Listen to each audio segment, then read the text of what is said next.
Hi guys, Karen here on this glorious morning. Um, so I just finished watering the garden and doing some weeding in Maya's bed, Maya's garden bed, her herb garden. I don't mind. Um, yeah, because her garden is our garden. So anyway, I was thinking about it, and I was thinking for any of my beginner gardening friends. Um, I should talk about how we started why we started our raised beds, and if you're thinking about, sorry, there are a lot of bees out here, and yesterday I got stung by a bee, so, and all I was doing was um, uh, trying to move some basil, the Thai basil we have over there over to the other basil bed, um, so that we would so that it would get more sunlight, but got stung. Anyway, so I'm a little skittish today around my bee friends. Anyway, um, but yeah, so I thought for anybody who's thinking about starting a raised bed garden, that I would just go ahead. Sorry, there's no place out here to escape from the sun, which is great for gardening, but not for filming. Anyway, um, so if you're thinking about starting a raised bed garden, I'll just give you three reasons why we did it, and if you're a beginner gardener, excuse me, what you can do to get started, especially for fall gardening. And I know you're like, Karen, it's still summertime. Yep, but by I think next month, August, it'll be time to clear all of this out and lay the seeds for the autumn garden if you're going to plant one. And I'm going to try and plant every season, because we have the boxes here, and why not? Otherwise, we would just have 15 boxes sitting with nothing in them. So I found a little shaded place on our patio. Um, so good morning, everyone. Hope you're enjoying this long, beautiful weekend. So initially, the reason why we started our raised bed, when we first bought our home, we um, tried to till the ground and everything, but what we found was there was a lot of clay, and we had to do a lot of soil amendment, and that was time consuming and not cost effective for us. So we just stopped. We didn't try anything else for a couple of years, and it was me just perusing online, um, uh, during 2019, and I started to see, like I said, Ron Finley, and some other gardening people like Epic Gardening.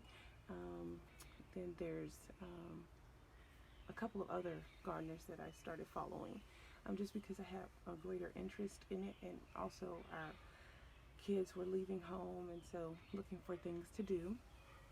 Um, but I knew if we started to garden, I did not want to dig in the ground because it was just going to be too much work, and it just seemed like we were going to spend more money trying to get the soil right than it was if we did something else. So I saw raised bed gardening, and so we started with that, which made it a lot easier in terms of, um, you don't have to worry about what's in the ground, what type of soil you're dealing with, um, uh, because you can create the soil that you need. So that was one. I don't even know if I'm going to stick to these one, two, three things, so I'll probably just ramble. So forgive me, and then I'll take you and show you the boxes. Two, I wanted to say that if you're going to do a raised bed garden on a budget, the reason why I'm saying, like, start your um, fall raised beds now if you haven't already started your raised beds, simply because they're expensive. It's not, I mean, at first I thought it was going to be, like this little project, and it was going to be fun, which it was fun. It is fun. And it's going to be, you know, cheap. Well, and the prices of wood has gone up too, since the beginning of this summer. Um, um, so it's not cheap, but it's not like super exorbitant. You can use whatever you want. You can use pallets to create your beds. If you like, what we did is we went to our home improvement stores. We used Lowe's and Home Depot, depending on what size wood or what type of wood we wanted. Please don't ask me what wood we used. We used untreated wood, and I don't know the name of it. I think it might have been pine, I'm not sure. But untreated wood seemed to be way more expensive than treated wood. Um, we used for some of our boxes, oh, and two, we raised our beds higher. And that was, we don't have a fenced in backyard. And so in our neighborhood, sometimes dogs get loose or what have you. And, we didn't want an accident where, someone's pet runs through and like if the bed was too low, they could run right over your garden. So instead, we raised it higher. So I think I'm going to show you that in a second. So we have high raised beds. Oh, the beds are the majority of our beds, except for three of them. Most of our beds are 18 inches deep, and then we have beds that are 14 inches deep. And what we did, and we have 15 beds altogether, and we're going to add more beds. And yeah, and so that's one thing too. You want to know, like, if you have a fenced in backyard, you're good. But if you're like us and you don't, then, if a stray dog gets loose or something like that, and they run through, you don't want them to be able to destroy your area or whatnot. So ours are big enough so nothing can, other than squirrels, can jump in, and squirrels and birds can get in, but they're just a nuisance. And then I think one, two, so one, I don't even remember what one is now. Oh, know your soil, know why you want to do a raised bed. Two, build them high enough if or as low as you like. If you build them lower, they're going to be less expensive. So for us, the 18-inch beds, raised, the wood for that, you're going to need, for any box, you're going to need 4 pieces of wood per box. Is that right? Yeah, especially, you only need 2 pieces of wood if you do one level, but because we did 2 levels, we needed 4 pieces of wood per box. In order to just map it out and budget it, we started last year October, building the raised beds for this spring. And even we were building right up until it was time to like plant everything for the spring. Like, if you remember in previous videos, our tomato bed, I kept saying we're going to build that. So all the way up until it was time to plant the tomatoes, we had just finished that section over there. But we started last year October to have the beds ready for this spring. So now we're at 15 beds. And so just to keep this video short, nice and sweet, so if you're thinking about building raised beds and you haven't already started for summer, or maybe you have and you just did one raised bed, go ahead and start building your raised beds in preparation for the late August, early September gardening season. And that way you're not spending all of that money all up front at once. Each of our beds on average were probably about, the smaller beds, the 14 inches high, they were probably about $40 on average, and our 18-inch beds were probably about $50 on average. That was just for the wood. That's not the screws and all the rest of that to put the thing together.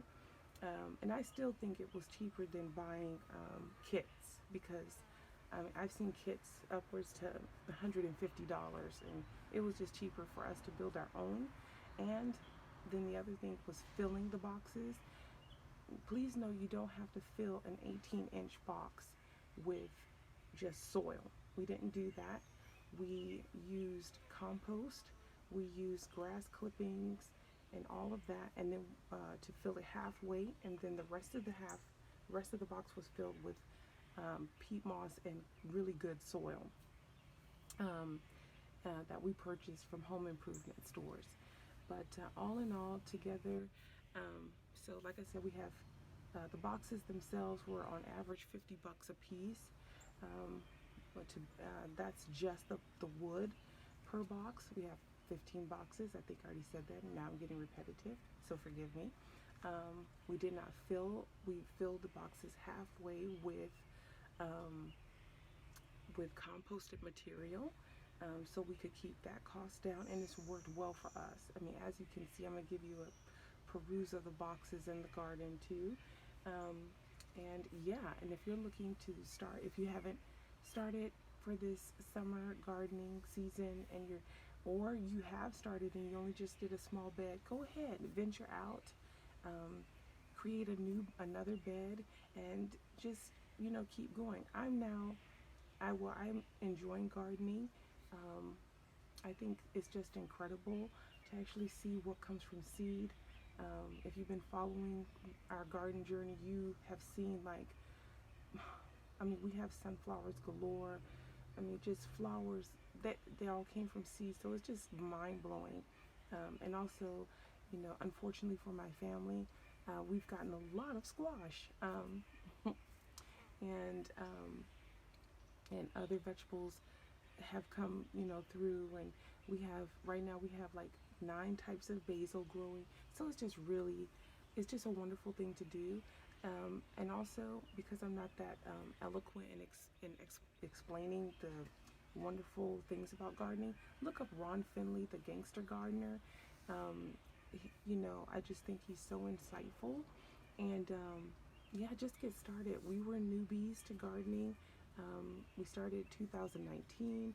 Um, in 2020, we just kept going at it, um, uh, building it, but we really didn't take hold until the end of 2020, and just really got into.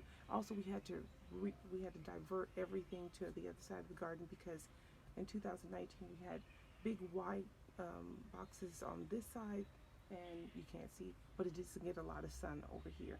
Now in this patio area, lots of sun, but over on this side there's not a lot of sun, but over here is just crazy. We have plans to put some raised beds going down the side of the house, and that's so I can do tulips, and we don't have a lot of squirrels going down that way, so I can do tulips and other things, and they hopefully won't bother it. I doubt it. I'm sure they'll find their way over there as well.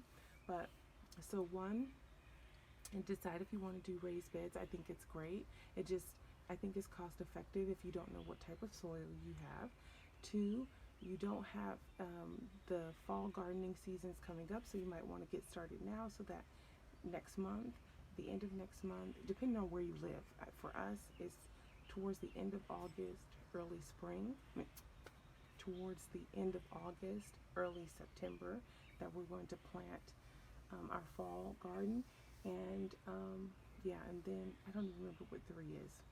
I guess I'm just gonna make it up now. Make a budget, stick with it, and just keep building. You don't have to do it all at once. Um, and yeah, and know that you don't. Even if, like I said, our beds are 18 inches high, we did not fill it all the way with dirt. You don't have to do that. And if you want to look up composting and how to fill your boxes, look up a gentleman called Epic Gardening. He's great on that. He has lots and lots of videos explaining all of that. But let me just take you and show. Well, you've already seen the boxes, but I'll just give you a little peruse really quick. So here is a garden box that we did a couple of weeks back, and this holds marigolds and different types of basil. So in here we have sweet basil, we have globe, we have Thai basil, and we have holy basil here. This box itself, because it sits really low, this box cost us about $30 to build, and my husband did his own little way of putting it together, it works. I mean, I like the aesthetic of it, and also it was to help stop with the erosion on here and for us to stop stepping on the gladiolus on this side that I did not realize were going to come up this year. These boxes here, this box is 14 inches tall, and these two boxes back here are 14 inches. But all three of these boxes here are 18 inches deep. So, of course, it takes more soil, but like I said, we composted in the boxes all of the fall, and then by spring we were just adding all of the dirt to the box after that. So yeah, gardening doesn't have to be super expensive. Uh, just use some, whatever you have, and it'll make it quite easy. Think outside the box. Um, yeah, and just enjoy it. So I'm going to leave you guys there because otherwise I could talk your head off all day about gardening. And I will see you guys in the next one. Bye.